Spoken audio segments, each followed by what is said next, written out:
to Kids Show Channel. A sweet children's story, Gagan and the Treasure Tree. In front of his tiny clay hut, little Gagan gently takes care of his small vegetable garden. The plants look weak and droopy. Gagan scratches his head and says sadly, "Oh no, little plants, why won't you grow?" Seedling worried face. Far away, on top of a tall rocky hill, Gagan spots a magical tree sparkling with golden leaves. Wow! So shiny and beautiful. His eyes open wide with wonder, sparkles face with open mouth. "I must see it," Gagan says bravely. With tiny hands and big courage, he slowly starts climbing the rocky hill. Step, step, careful and strong. Man climbing flexed biceps. Huff, puff. Reaching the top, Gagan walks closer to the treasure tree. The golden leaves go, tinkle, tinkle. As the breeze blows musical notes, leaf fluttering in wind. Gagan gently touches a low golden leaf. Ding! Sparkles. He plucks it and pop. It turns into a real gold coin in his hand. Whoa! Magic! Astonished face. Suddenly, Avro jumps out from a cave under the tree. "Hey!" he shouts angrily, shaking his bony finger at Gagan, angry face, index pointing up. Avro points to a stone board covered in green moss. Gagan wipes it clean, and carved pictures slowly appear on the stone's sparkles. The pictures show the tree wilting when people grab greedily, and growing happily when people share. "Oh, I get it." Lightbulb Gagan smiles wisely. Avro shakes a big key and signals. "Go! Leave now." Gagan quietly walks back down the hill, man walking. Back in his village, Gagan holds the single gold coin. He sees Alara sharing her last loaf of bread with hungry children. Bread red heart. "I should do something good," Gagan thinks. Here, He gives the this gold should coin help to the fix your blacksmith and plow. shows his broken plow. The happy blacksmith fixes not only Gagan's plow, but others too. Yay! Gagan laughs with joy, grinning face with smiling eyes wrench. The fixed plow digs the hard ground easily. Underneath is rich, dark soil. Hooray! Seedling globe showing of Africa. Gagan climbs the hill again, this time with a small pouch. Avro peeks from the cave, watching closely eyes. Gagan does not take a leaf. Instead, he gently pours water on the tree's roots. "Here you go, tree." Shower droplet. The tree glows bright, sparkles, sparkles. A beautiful ruby fruit softly falls into Gagan's hands. "For me." He laughs happily, red heart, red apple. In the market, Gagan trades the ruby for seeds, tools, and a cute baby goat smiling face with smiling eyes. Seeds are planted. The goat gives milk. Gagan's home turns green and full of life, sheaf of rice, glass of milk. From the cliff, Avro watches everything. Why is he so happy? He wonders, scratching his beard, thinking face. Gagan teaches villagers how to grow gardens. He shares seeds and tools, freely handshake seedling. Thank you, Kiran. The dull village becomes bright and colorful. Laughter, crops, and happiness everywhere blossom, grinning face with smiling eyes.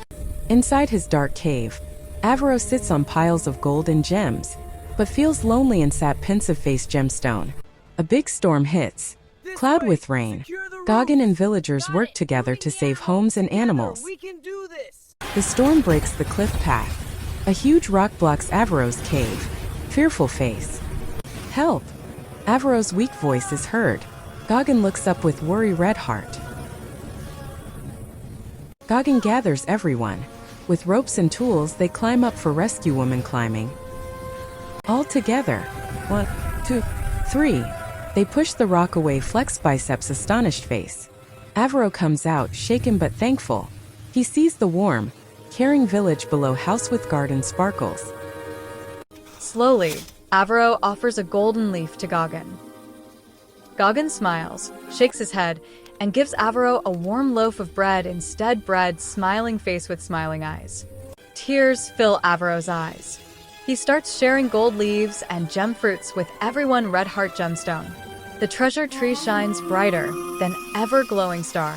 Its branches spread wide with more fruits. Now in simple clothes, Avro helps build water canals. For the Here, first time, Avro. he You've smiles, earned this. truly smiling I face with suppose smiling I eyes droplet. have. A grand harvest festival begins. Party popper. Avro laughs and chats with Alara happily. Goggen's garden becomes a community farm. Children run and play between crops child Shifa rice. The treasure tree stands tall on the hill. A symbol of sharing brings abundance, deciduous tree sparkles. Goggen and Avro sit side by side, smiling at the happy village below, smiling face with smiling eyes handshake. The glowing village and shining tree fill the view. Rainbow the story ends with a sweet message asterisk. Backhand index pointing right. When we share, happiness grows. Sparkling heart. Magical garden adventure. Hrithika plays with her dolls in her sunny rainbow-filled room. She gives Barbie a cupcake, and Barbie's necklace glows pink. A sparkle flies from the necklace and makes her bunny's nose wiggle. Barbie grows big and real in a shimmer of light. The magical garden needs our help, Barbie whispers. The enchanted garden needs our help. They jump through her shiny mirror into a tunnel of colors. They land in a pretty but sad fading garden. Hrithika touches a large blue flower. Its warm blue color turns pale gray beneath her fingers, then slowly returns. She looks at Barbie anxiously. A sad, fluffy sparkle zooms over, asking for help. They race after Sparkle through a forest of giant mushrooms. They find a crying purple Gloomgloop. His tears steel color. Barbie's locket shows that Gloomgloop is just lonely. Hello, let's be friends, says brave Hrithika. Hello, I'm Hrithika. Would you like to be friends? She blows big, rainbow bubbles toward him. Pape Bubble covers Gloomgloop in happy sparkles. Barbie sings a color song that helps the flowers. Twirl, stomp, this. and clap. Twirl Hrithika like a teaches a leaf, silly stomp like a dance. bunny, clap like thunder. Twirl, stomp, clap. She holds his hands and helps him dance. He glows. He stomps his foot, green color spreads everywhere. Happy sparkle zooms, leaving bright, lasting trails. All four friends dance in a circle around a sunflower. Their laughter becomes colorful sound waves. Gloomgloop tries his own happy jump spin. He makes a huge happy leap and turns pink. A rainbow wave bursts from him, painting the garden. The garden is now more colorful than ever. Bugs help Sparkle set up a party on lily pads. They share a yummy feast as new friends. Fireflies make pictures of a heart in Hrithika's face. Barbie gives Hrithika a sparkly butterfly hair clip. So you'll always remember. Pink Gloomgloop gives her a magic color-changing flower. The mirror appears. Time for goodbye hugs. She waves one last time to her new friends. She steps back into her room, flower in hand. She puts the glowing, color-changing flower in a vase. Sunlight makes her hair clip cast rainbows. She sees her friends in the mirror. She draws a picture of them and her clip glows. Her drawing appears in the magic garden for her friends. True treasure is sharing joy, not just keeping it for yourself. Magical Mask and a Father and Son Story. Inside a big animation studio, Tim Avery, a cartoon artist, nervously presents a dull corporate-style cartoon idea to a board of directors. They stare back with sleepy faces, clearly unimpressed.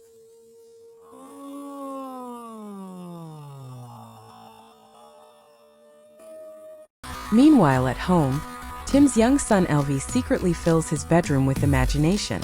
Zap! Boing! Zoom! His drawings are wild, silly, colorful, and bursting with life.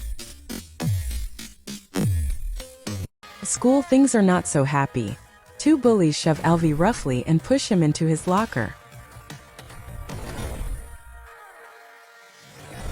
Embarrassed and hurt, Elvie's emotions explode. Suddenly, crack! The locker twists and stretches, turning into a giant cartoon mount. Far away in Asgard, the trickster god Loki feels a familiar surge of chaos magic. A slow smile spreads across his face. "Oh, I know that power," he grins. Back at home, Tim discovers an old sketch he once hid away. A drawing of the mask. A strange feeling tugs at his heart, something he can't explain.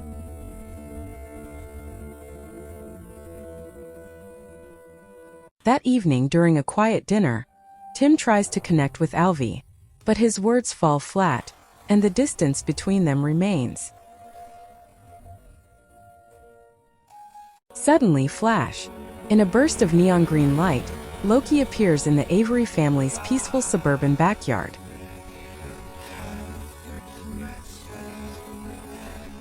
Inside the house, Elvie daydreams happily. Without touching it, his cereal bowl begins to dance, spin, and sing. Tim sees this with his own eyes. At last he understands the power isn't in the mask anymore. It's inside his son. Disguised and watching from afar, Loki studies Elvie carefully. "Yes, the boy is the source," he whispers with satisfaction. Panicking, Tim rushes to the attic and unlocks an old trunk. Inside lies the real physical mask hidden for years.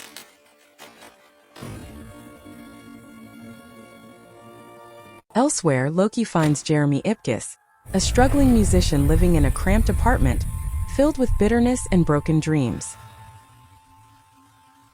Loki tempts Jeremy with promises of power, twisting his anger and resentment like a puppet master. Doesn't it just drain you?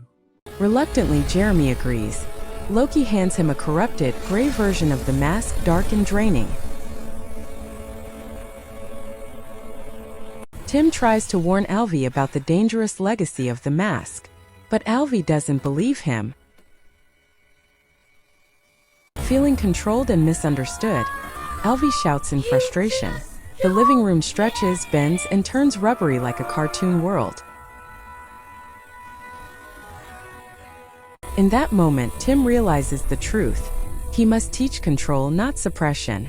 He shares his own old cartoon sketches with his son. For the first time, father and son truly bond, laughing as they draw silly, creative cartoon characters together. Meanwhile, Jeremy, now known as the Anti-Mask, tests his powers in a park, draining color and joy from everything around him.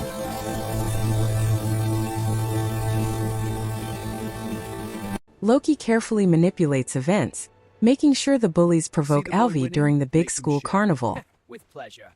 Let's go get him. At the carnival, Elvie's powers burst out in public. The result is a harmless but wildly chaotic cartoon riot full of bouncing, spinning madness. Sensing the surge of power, Jeremy arrives and begins draining the carnival's happiness. Tim rushes in and immediately recognizes Jeremy as a twisted reflection of his own past curse. Using slapstick comedy in carnival games, Tim distracts Jeremy long enough for Elvie to escape. Loki appears before Elvie and demands that the boy willingly surrender his stolen power. Return it. Elvie stands his ground and firmly refuses. Tim soon learns the truth. The premiere of his big cartoon project is Jeremy's final target. Father and son prepare together, filling the animation studio with classic cartoon props, giant mallets, trampolines, and paint buckets. At the glamorous premiere, Jeremy attacks. The joyful event turns into a silent, gray nightmare. Without magic, Tim fights back using pure cartoon chaos, bouncing floors, flying mallets, and splashing paint. Alvy combines his controlled powers with his father's creative chaos, unleashing a dazzling explosion of color and imagination. Together, they trap Jeremy inside a giant self-sealing envelope labeled, "Return to Sender." Alvy cleverly transforms the mask's power into a permanent gift of creativity instead of destruction. Defeated by creativity itself, Loki vanishes in a puff of frustration, not smoke. Later, the Avery family sits together on the couch, sharing a quiet, genuine laugh. Inspired by his son's art, Tim finally begins his own heartfelt personal cartoon project. True power is found in sharing your gifts with love and creativity. Raman and Vedhalam, a magical story. The lady smiles warmly and says, "Come closer, children, sit properly. Today I will tell you a story full of magic, courage, ghosts, and wisdom." The kids clap their hands and giggle happily.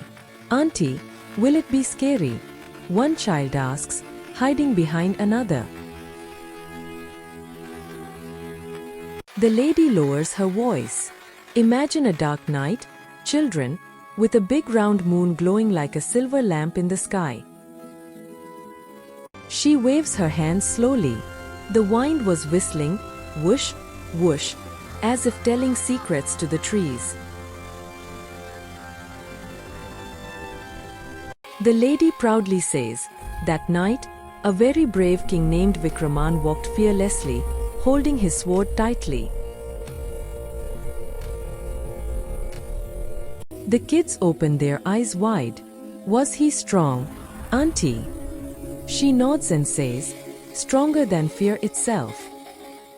Fear She usually whispers, lives. "The king entered a cremation ground where even animals were afraid to step at night." The lady clicks her tongue. Crack, crack, bones made sounds, and owls hooted loudly from the trees. She stretches her arms. A huge banyan tree stood there with long hanging roots like ghostly hair. The kids lean forward as she says, "Children, from one branch, a dead body was hanging and slowly swinging." Suddenly she laughs playfully.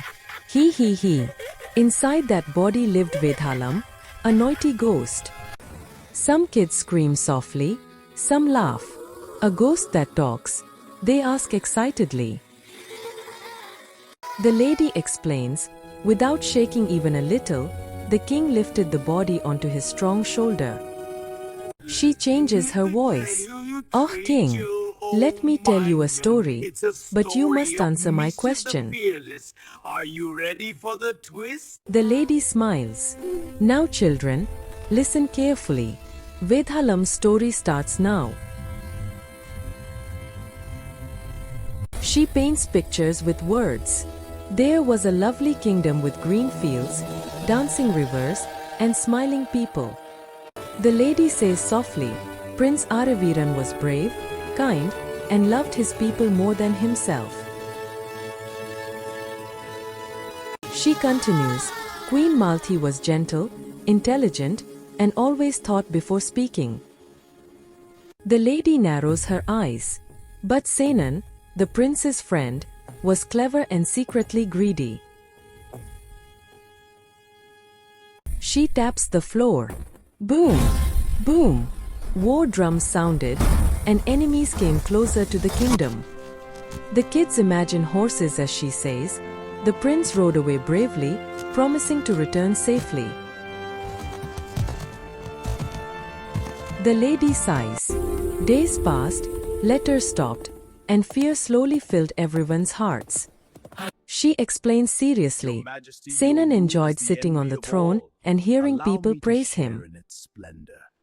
She whispers, in a dark forest, Senan attacked the prince and threw him into a river. Threw him into a river. The kids look worried. The lady comforts them. Don't worry, children, the story isn't over. She smiles brightly. Kind forest people saved the prince and took care of him.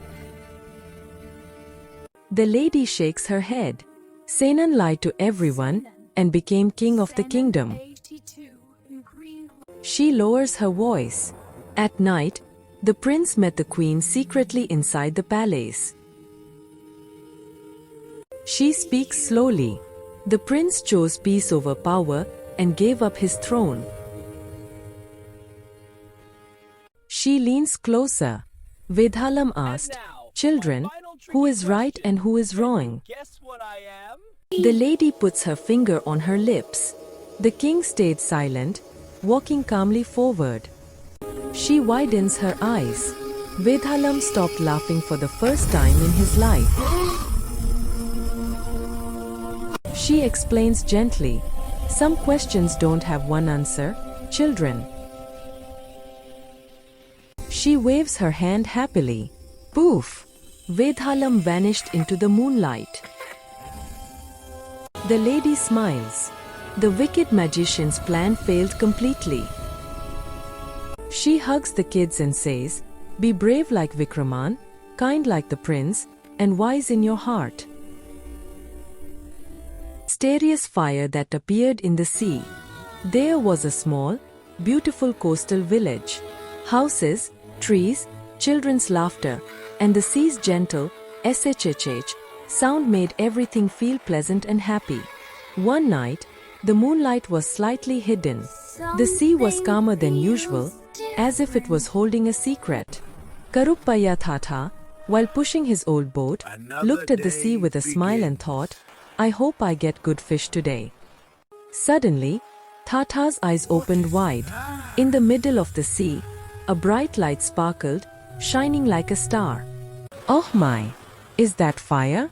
How can fire burn in water? Tata Fire said, on his the voice sea? mixed with wonder and fear. As Tata shouted, fishermen, children, and mothers all ran toward the shore and looked at the sea. Even when the waves splashed over it, the light did not go out. The children joyfully shouted, "Wow, magic!" When an old grandmother softly said, "It looks like sea magic," the children got goosebumps. That was when the intelligent Arvind Anna arrived.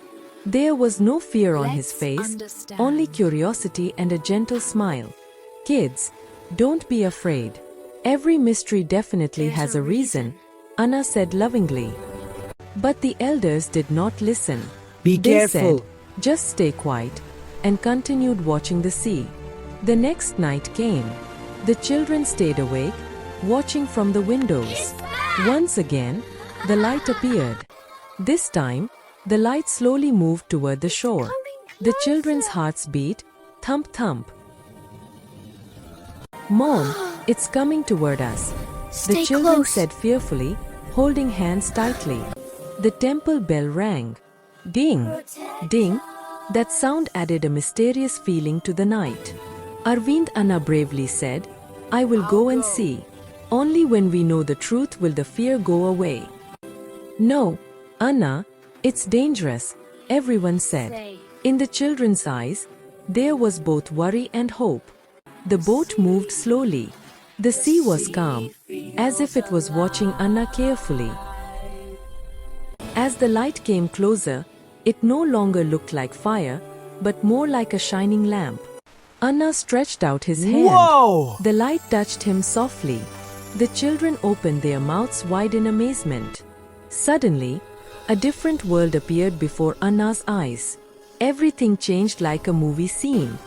The vision showed that 30 years ago, there was a secret research center deep inside the sea. The scientists were happily jumping and saying, "We have found the light energy." Thinking, "We can use this even more," was what started the big problem. Suddenly, boom! A loud sound echoed. The children trembled even in their imagination. That light energy went deep into the sea and fell asleep without anyone knowing. Anna understood. This is not fire. This is a warning from the sea, he said.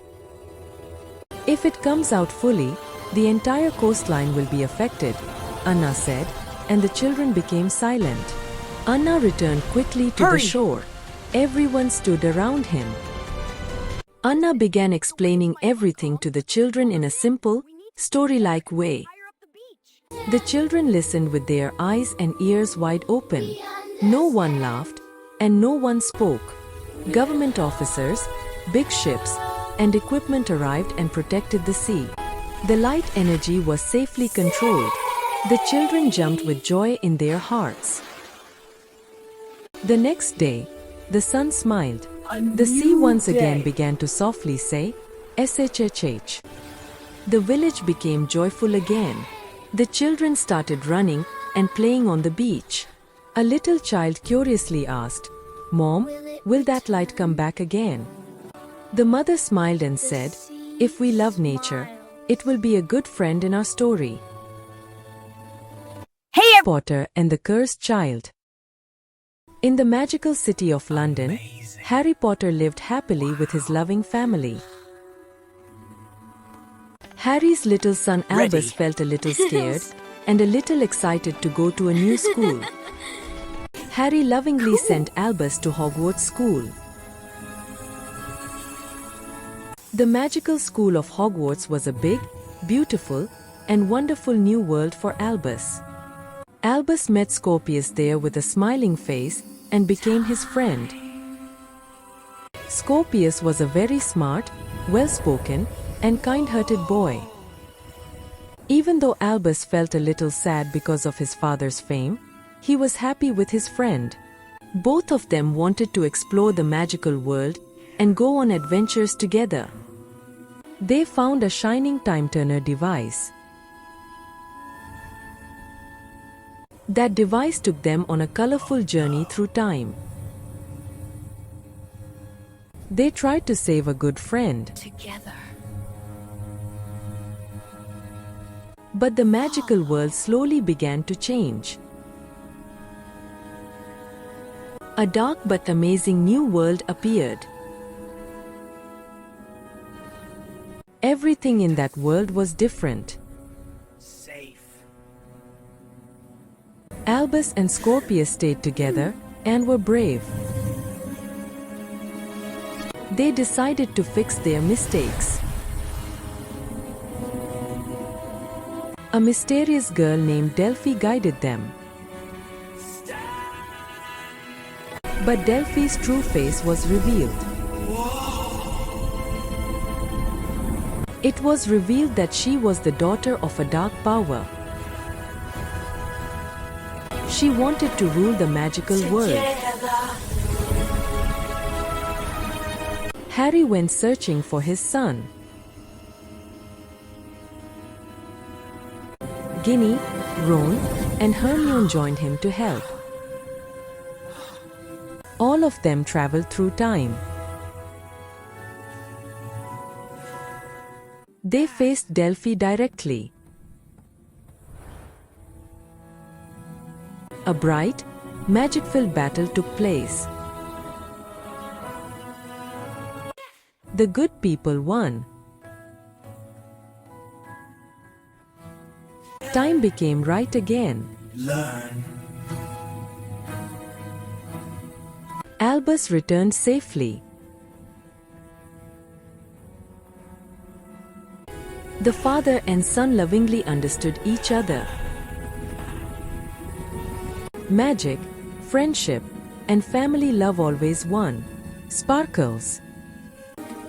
The magical land of India. Dear children, one day at school, I was looking at the world map. On it, there was a big country called India. At that time, I thought, isn't this just like any other country? But I was wrong. Many years later, I was sitting inside an airplane. Outside the window, the clouds looked like soft cotton. My heart jumped with joy. I am going to India. The airplane landed on the ground. Thump went the sound. As soon as the door opened, many smiling faces welcomed me. A man smiled and said, "Welcome to India." In that smile, love was shining. I arrived in Delhi. Cars, buses, people, everything was moving and rushing around. A huge red fort stood tall. I walked slowly inside it. My goodness, kings once walked here. My heart whispered. Qutub Minar, a tower that touches the sky. How small I am. I laughed to myself. A tiny pani puri. Pop. The moment I put it in my mouth, my eyes grew wide in surprise. Some people were wearing kurtas. Some were wearing salwar kameez. India is truly a land of colors. I boarded a train. A grandmother sitting nearby said, Some tea. "Have some tea." Cozy. A stranger became a friend. The train stopped. Green fields were everywhere. Even the vine seemed to smile. The men of Punjab wore turbans. The women wore colorful clothes.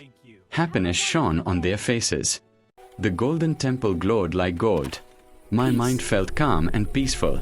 Here, everyone is equal. At the langar, I sat on the floor and ate. There was no king and no poor person. Only love was present. Rajasthan, a land full of sand, but a heart filled with stories. A palace with huge doors. The wine seemed to whisper, bravery. Rajasthani dance made the clothes spin. The music smiled. Even the sand clapped its hands. Rajasthani food, dal bati churma, joy even in hardship. The food seemed to say, Gujarat, where everything felt peaceful. Even my mind began to walk slowly. Sabarmati Ashram, a small house, but with big thoughts. A voice seemed to say, love is strength. Gujarati food, dhokla, thepla, sweet taste, sweet hearts. Mumbai, a city that never sleeps. Dreams kept running. The Mumbai train, full of speed, but discipline walked along with it. A small bun, a big taste. Mumbai fit right into my hand. Kerala, green mountains, flowing streams. Nature smiled. A houseboat, a home on water. Time walked slowly here. Kerala Sadhya, food filling an entire banana leaf. One leaf, 100 tastes. Tamil Nadu, the sound of temple bells. Language turned into music. Tamil life, Veshti and silk saris. Respect for elders. Meenakshi temple, 1,000 pillars. Every pillar told a story. So much wisdom here. Tanjavur big temple. I am 1,000 years old. The stone seemed to say, Tamil food, idli, dosa, rasam. Good. My body felt happy. West Bengal, where art walked freely. Poetry sang aloud. Bengali food, fish curry and rice. Simplicity is beauty. Dear children, I came to India as a traveler, but I returned as a member of a family. India is not just a country. It is a magical story. Hey everyone, Rainbow. thanks for watching the video. Don't forget to like, subscribe, share, and hit the bell icon. Like, subscribe, share, comment, and click the bell.